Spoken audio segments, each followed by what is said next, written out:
Assalamualaikum warahmatullahi wabarakatuh. Selamat malam. Kembali lagi dengan saya Tama dalam Ada Apa Gerangan. Bagaimana kabar kalian? Semoga selalu diberikan kesehatan dan juga rezeki yang cukup. Episode kali ini saya akan membacakan kiriman cerita dari Meko tentang pengalaman mistisnya pada tahun 2014 silam. Baiklah, tak perlu menunggu lama, teman-teman Ada Apa Gerangan. Ceritanya mulai dari sini.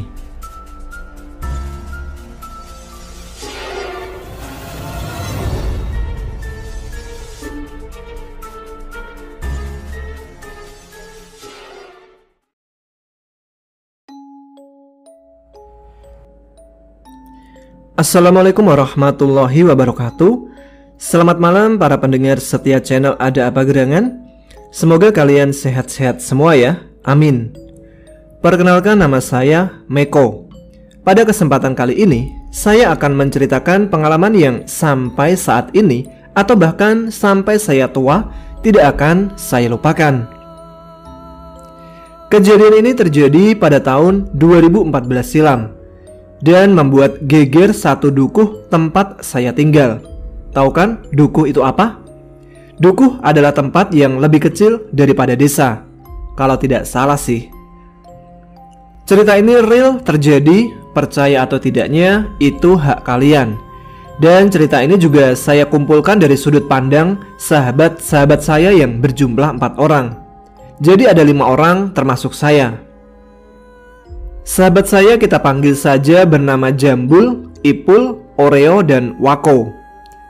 Jadi pada tahun 2014, sewaktu saya masih kelas 3 SMP, yang saya ingat adalah hari Minggu. Tiba-tiba HP saya berbunyi ada notif BBA masuk. Ternyata chat dari si Jambul yang isinya, "Ayo ngumpul di tempat biasa ya." Lalu saya menjawab, "Oke, OTW habis ini." Tempat yang dimaksud adalah sebuah warung. Singkat cerita, saya dan Jambul sudah sampai di warung tempat biasa kami nongkrong. Lalu Jambul bilang, "Mumpung libur nih, kita mandi di sungai yuk, yang dekat kuburan itu, di desa sebelah. Karena di sana biasanya ramai anak-anak desa sana pada mandi di sungai itu juga." Lalu saya menjawab, "Hayu aja, tapi masa berdua sih?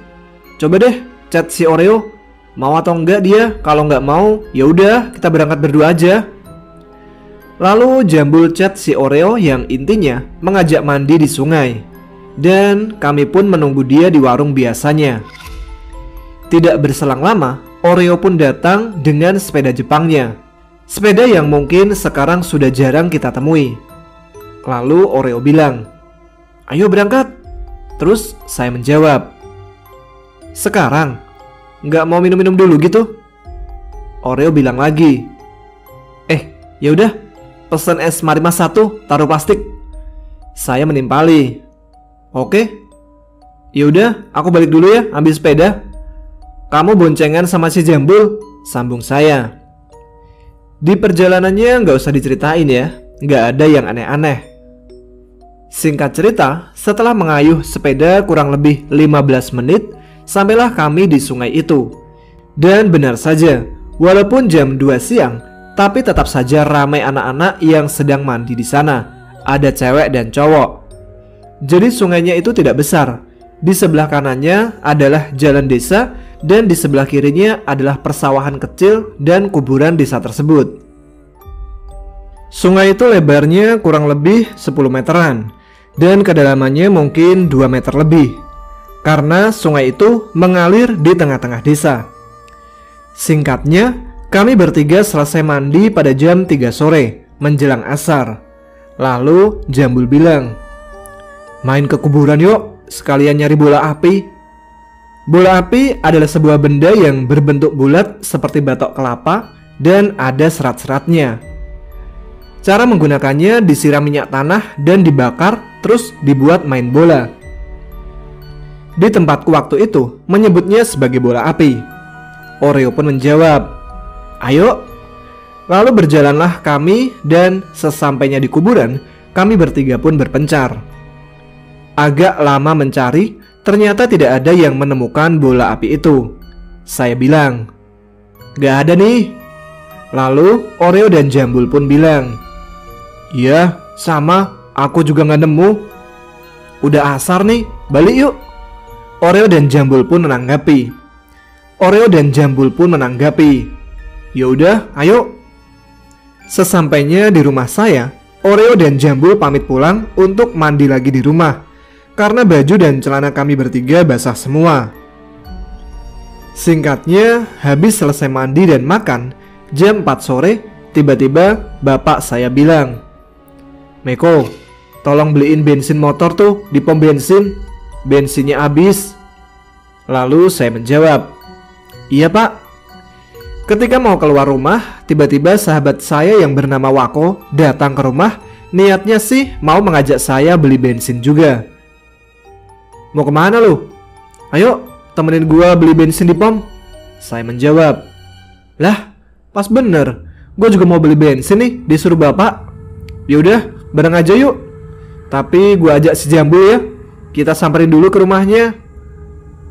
"Yaudah, ayo."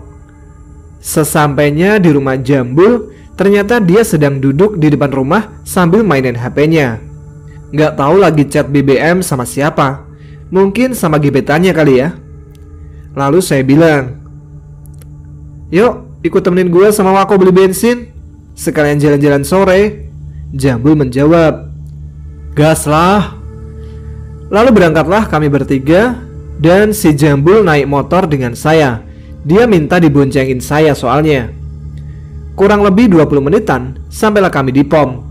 Sehabis kami isi bensin, kami bertiga menepi dulu di pinggir jalan depan pom bensin. Si Jambul tiba-tiba bilang, "Kok pundak gue rasanya berat banget ya?" Wako menjawab, "Lu habis dari mana sih? Lagi ngapain tadi?" Kenapa Wako bilang gitu? Karena dia bisa merasakan energi-energi dari mereka. Taulah kalian. Lalu si Jambul menjawab, "Tadi pas habis mandi di sungai, gua ngajak si Meko sama Oreo ke kuburan buat nyari bola api. Nah, pas di kuburan kan ada tuh pohon randu. Besar banget pohonnya. Gua iseng tuh play video Lea di situ. Pas baru gua nyalain, langsung merinding gua. Ya udah, gua matiin tuh video." Wako lalu menjawab, "Oh, tolol emang. Yaudah, ayo balik lagi kita ke kuburan itu buat balikin lagi tuh yang nempel ke elu." Singkatnya, pada jam 5 sore lebih sampailah kami di kuburan itu. Tapi cuma di pinggirnya ya, tidak masuk ke dalam kuburannya. Turun dari motor, Wako langsung menyuruh si Jambul untuk duduk bersila. Dan Wako membaca ayat-ayat Al-Quran sambil menepuk punggungnya Jambul. Berselang beberapa detik, saya yang ada di sebelah Wako tiba-tiba seperti ada yang mendorong saya dari belakang. Lalu saya menggeram. Saya kerasukan. Dalam posisi saya yang kerasukan, saya masih bisa melihat, mendengar Wako dan Jambul berbicara. Tapi saya tidak bisa mengendalikan tubuh saya. Lalu Wako berusaha menyadarkan saya dengan berusaha mengeluarkan makhluk yang masuk ke dalam tubuh saya. Akhirnya makhluk itu pun keluar diiringi suara ngaji dari masjid yang dekat dengan kuburan tersebut. Karena jam sudah menunjukkan pukul 5:30 sore, kami bertiga pun bergegas pulang. Ketika sampai di rumah, tidak ada hal-hal aneh yang saya rasakan. Sekitar jam 6:30 malam, HP saya berbunyi yang ternyata pesan grup BBM yang isinya cuman 5 anak doang. Si Oreo mengirim pesan yang isinya, "Ayo nongkrong di rumah Ipul." Serentak saya, Wako dan Jambul pun menjawab, "OTW." Lalu saya keluar rumah menuju rumahnya Ipul. Rumah kami berlima deket-deketan karena satu dukuh.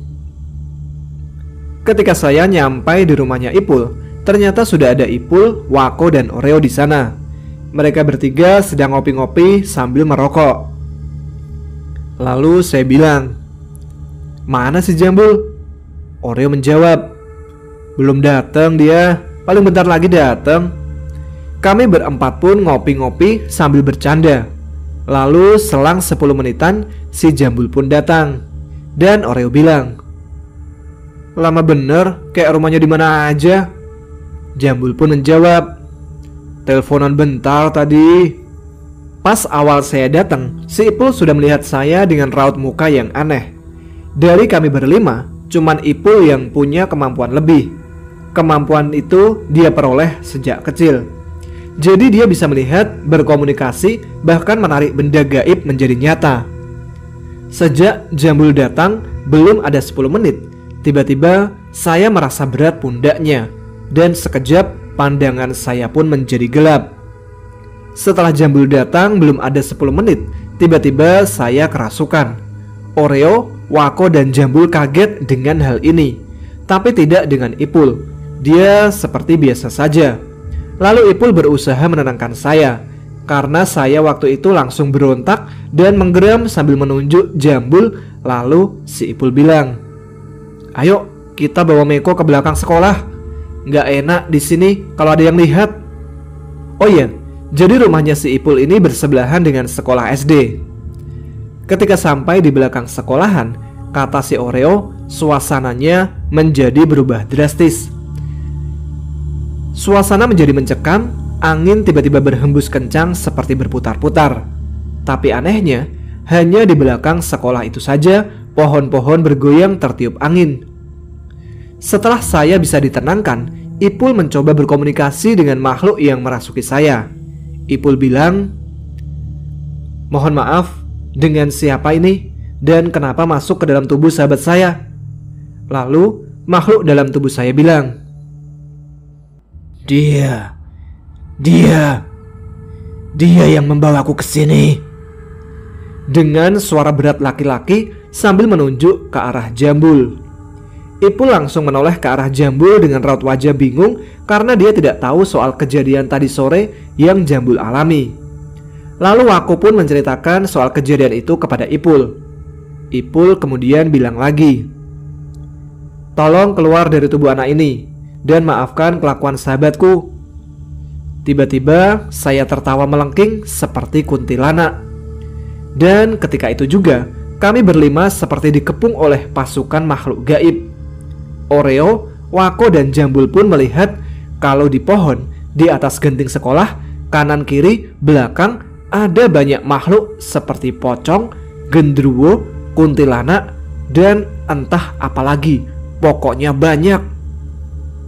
Mereka hanya diam dan melihat ke arah kami semua, seperti sedang menonton sebuah pertunjukan. Lalu makhluk dalam tubuh saya pun bilang,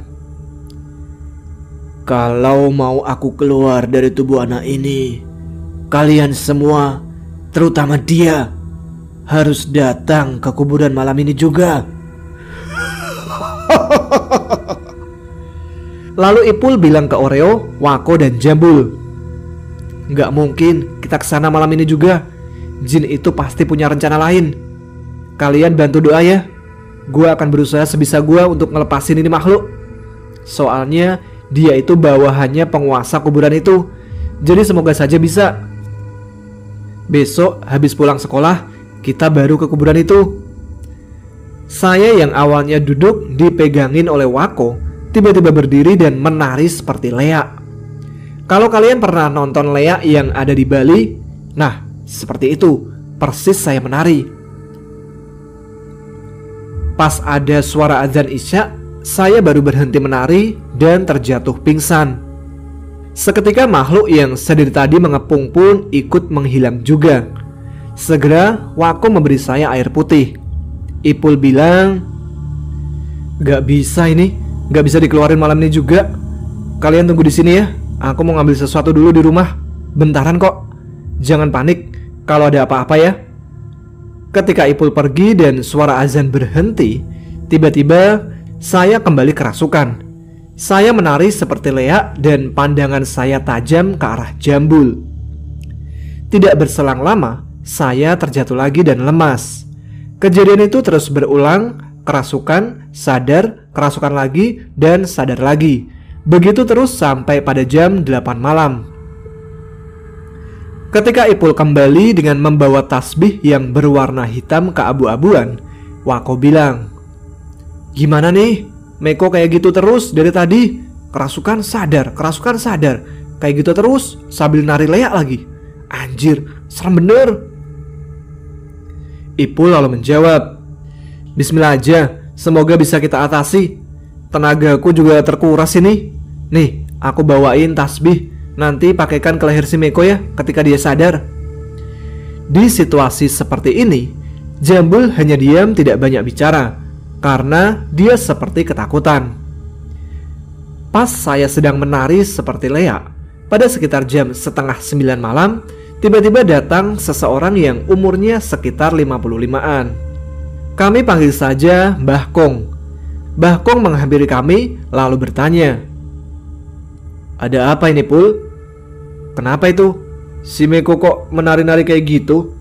Ipul menjawab, "Panjang, Mbah, ceritanya. Intinya si Meko ini kesurupan makhluk dari kuburan desa sebelah. Gara-gara si Jambul tuh nyalain video leak di bawah pohon randu yang ada di sana." Mbah Kong lalu menjawab, "Terus gimana, Pul? Bisa dikeluarin gak?" "Susah banget ini, Mbah. Ini lagi diusahain. Coba Mbah Kong tanya aja ke makhluk itu." Mbah Kong lalu menghampiri saya dan bertanya, "Assalamualaikum.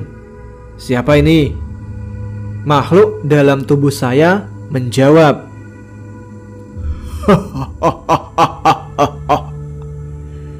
"Aku penguasa di kuburan itu, dan dia yang membawaku ke sini."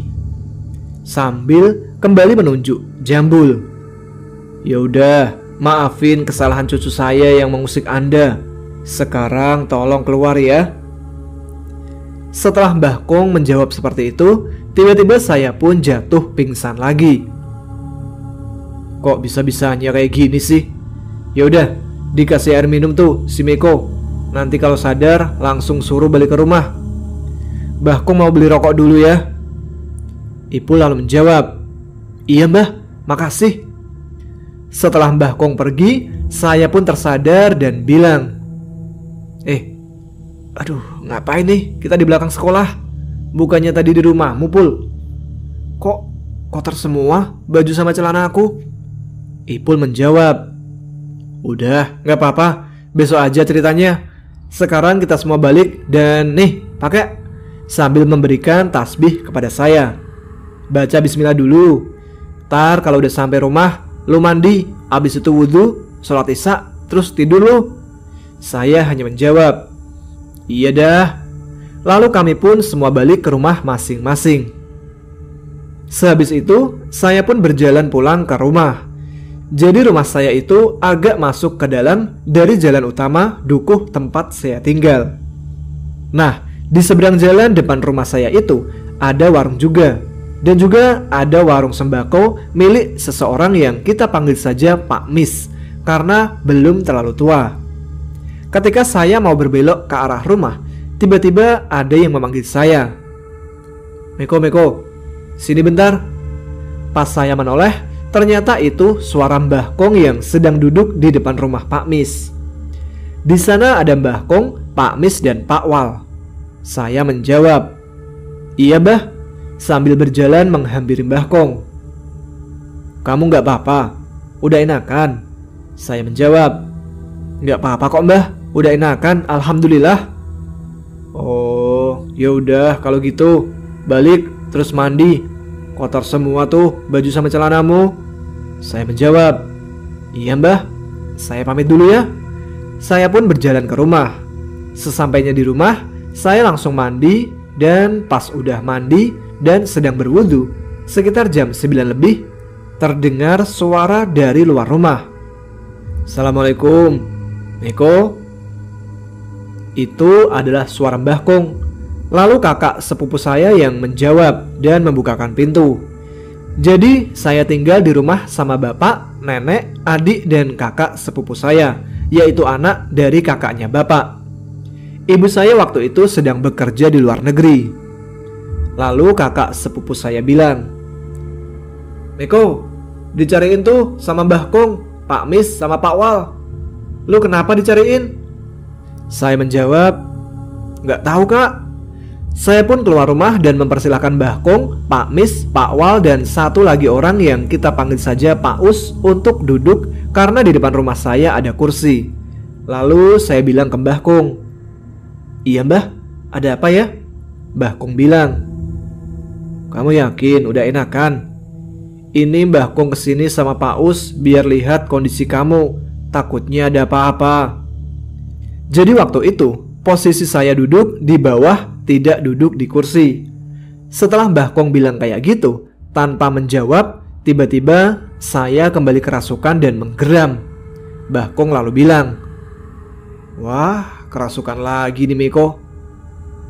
Saya bangun dan menari lagi seperti Lea, lalu tertawa dan bilang, "Sudah, aku bilang kalau mau aku keluar harus bawa anak ini tadi ke kuburan malam ini juga. Atau anak ini yang akan aku bawa sebagai gantinya." Dengan sigap Pak Mis memegang erat tubuh saya karena saya berusaha lari. Mendengar ada suara rame-rame di depan rumah saya, sontak tetangga kanan kiri, belakang, depan rumah semua pada keluar dan melihat apa yang sedang terjadi. Saya terus berontak dan menari, sesekali tertawa. Pak Us pun tidak sanggup untuk mengeluarkan makhluk yang ada di dalam tubuh saya. Lalu bude saya berinisiatif menelpon bapak yang kebetulan sedang keluar ke rumah temannya. Bude saya bilang, "Cepat pulang sekarang, ini si Meko kesurupan. Nggak tahu gimana ceritanya, tiba-tiba kayak gini. Cepat pulang Kang." Lalu saya pun bilang dengan berteriak, "Di mana anak itu tadi? Di mana anak yang tadi?" Lalu Mbah Kong menyuruh Kak Ros untuk menelpon Jambul, Ipul, Wako, dan Oreo untuk datang ke rumah saya sekarang. Semakin ramelah rumah saya. Tidak berselang lama, bapak saya datang lalu menghampiri saya yang sedang kerasukan. "Kamu kenapa Meko? Sadar Meko, kamu kenapa?" Lalu bapak menghampiri bude saya dan bertanya apa yang sebenarnya terjadi. Keluarga saya pun semuanya panik. Hampir semua orang di duku saya keluar rumah dan datang ke rumah saya untuk melihat saya yang kerasukan. Sebelum sahabat-sahabat saya datang, saya sempat sadar dan melihat di depan rumah sudah banyak orang dan sepeda motor yang terparkir. Saya sadar tidak lama, mungkin hanya sekitar 5 menitan, lalu saya pun kerasukan lagi. Tidak berselang lama, Jambul datang dengan bapak ibu dan kakak-kakaknya. Saya kembali kerasukan setelah melihat Jambul, dan makhluk itu berkata lagi, "Ini anaknya, kamu yang sudah membawaku ke sini. Jadi kamu yang harus mengembalikan aku ke tempatku malam ini juga." Sambil memegang erat tangan Jambul. Orang-orang di duku saya yang dianggap tahu soal makhluk gaib pun tidak ada yang mampu menyadarkan atau mengeluarkan makhluk yang merasuki tubuh saya. Lalu Bude dan Pak Deku berinisiatif menelpon kiai yang cukup terkenal di daerah yang lumayan jauh dari tempat tinggal saya. Bude dan Pak Deku meminta tolong Pak Kiai itu agar bisa datang ke rumah saya saat itu juga. Kebetulan Pak Deku kenal dekat dengan Pak Kiai tersebut. Saya terus berontak dan makhluk yang merasuki tubuh saya saling bergantian. Dari pocong, kuntilanak, gendruwo, sampai anak kecil. Bahkan yang memegangi saya pun saling bergantian karena saya berontak sangat kuat. Orang-orang yang berbadan besar disuruh Mbah Kong untuk memegangi tubuh saya karena saya berusaha lari dan ingin membawa Jambul. Di situasi inilah pecah air mata dari keluarga Jambul dan keluarga saya. Semua menangis melihat kejadian ini karena ini baru pertama kalinya terjadi di duku saya. "Udah tak teleponin Pak Kiai Mbah, bentar lagi datang orangnya. Ini gimana sih? Kok bisa kayak gini ya Allah?" Mbah Kong pun menjelaskan apa yang terjadi karena sebelumnya Mbah Kong sudah diceritakan oleh Ipul. Dan pada jam setengah 10 malam, Pak Kiai datang dengan ditemani 2 muridnya. Lalu Bude dan Pak De saya menghampiri Pak Kiai dan menceritakan apa yang terjadi dan dialami oleh saya. Saya yang sedang berontak berteriak-teriak dan dipegangi 2 orang berbadan besar. Pak Kiai lalu bilang, "Tolong bawa Meko masuk ke dalam rumah." Seketika saya pingsan kembali. Lalu saya pun dibawa masuk ke dalam rumah. Ketika saya sadar, di dalam rumah sudah banyak orang, termasuk keluarga saya. Saya ditidurkan di atas tikar. Lagi-lagi saya kerasukan, kedua kaki saya dipegangi oleh murid dari Pak Kiai. Kedua tangan saya dipegangi oleh bapak dan pakde saya. Lalu makhluk itu tertawa dan bilang, "Mau apa kamu kesini? Jangan ikut campur urusanku," kata makhluk itu kepada Pak Kiai. Pak Kiai lalu menjawab, "Aku kesini karena kamu telah mengganggu cucuku. Apa yang kamu mau sekarang?" Makhluk itu menjawab, "Jika kamu mau aku pergi, maka anak itu harus ikut denganku ke kuburan." Sambil nunjuk si Jambul.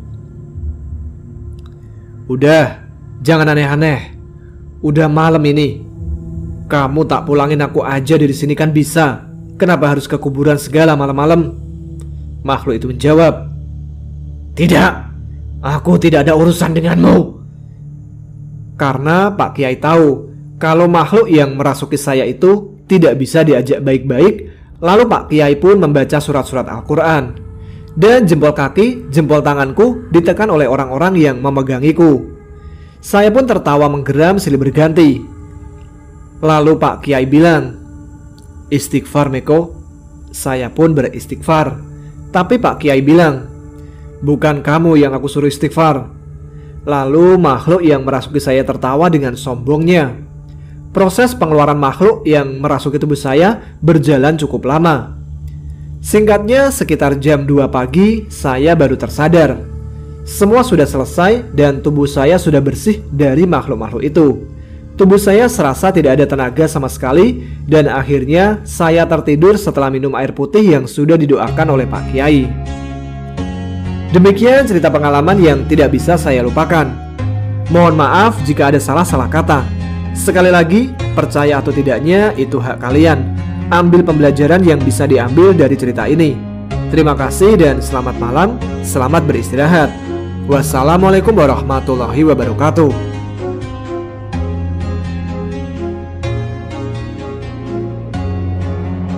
Terima kasih Mas Meko yang telah mengirimkan pengalaman mistisnya.